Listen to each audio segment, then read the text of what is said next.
Tra i superstiti codici greci, purpurei, coevi, se ne conoscono solo altri 3 illustrati. A Parigi, Vienna, Londra. Tutti assai frammentari. Il codice di Rossano, nonostante mutilo dei Vangeli di Luca e Giovanni, finisce col risultare dunque un unicum per la sua ampiezza, 376 pagine, e per il suo significato.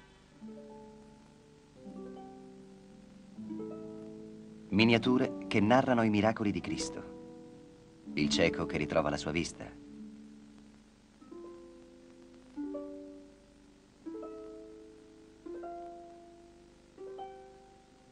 Il suo incontro con il lebbroso e la sua guarigione.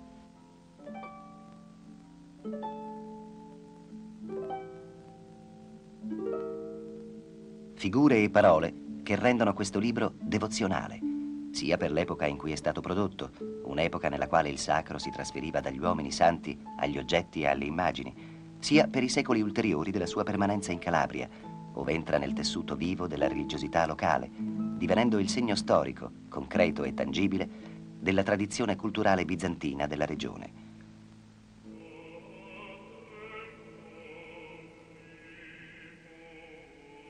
Significato che ne esalta bellezza, armoniosità ed equilibrio, perfezione e purezza della pergamena purpurea, scrittura in argento e oro, vivacità e movimento delle figure.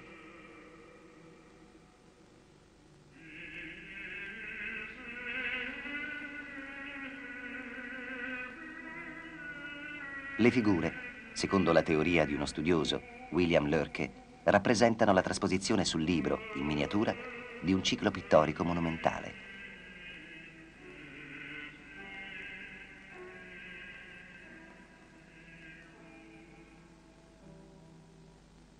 Il giudizio di Pilato, il tradimento di Giuda,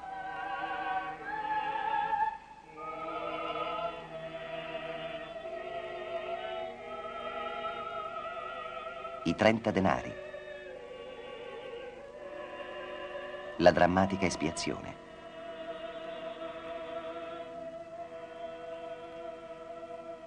Fatti dei Vangeli e storia di Cristo che si fanno microstoria nelle immagini, senza perdere la loro carica sconcertante e grandiosa. Straordinaria carica di spiritualità e forte tensione, in equilibrio con sereno pathos, trasudano dalle antiche pagine, per le quali sono tuttora aperte le questioni della datazione e dell'origine. L'epoca di manifattura è discussa. S'è detto il V secolo, ma i caratteri stilistici di scrittura e immagini portano piuttosto verso il pieno VI. E quanto all'ambito di origine, da escludere è l'Italia bizantina di quell'epoca. Sicuro è l'Oriente, ma un Oriente vasto, dove identificare una città, un centro di produzione preciso, resta problematico. Può essere una bottega libraria o uno scriptorium di Efeso, o di Alessandria d'Egitto, o di Cesarea in Palestina, o, suggestione più amata, di Antiochia in Siria.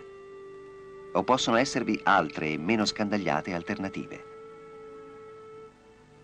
Il codice viene scoperto a Rossano solo nel 1846, ma certo vi si trovava da epoca antica. Libro carico di storia, ma libro senza storia. Paradosso di un oggetto prezioso e sacro, sul quale quanti l'hanno letto, sfogliato, adoperato, conservato, non hanno osato scrivere nomi, date, circostanze, ricordi. Anche per questo potremmo definire il codice un libro monumento. Monumento all'eredità bizantina che ci tramanda l'Italia del Sud. Un'eredità tutta calata nella civiltà mediterranea più autentica, tardo antica ed eccentrica, fatta di richiami egiziani, siriaci, palestinesi e siculi e calabri. Una civiltà mediterranea e bizantina diversa, in contestazione con quella di Costantinopoli.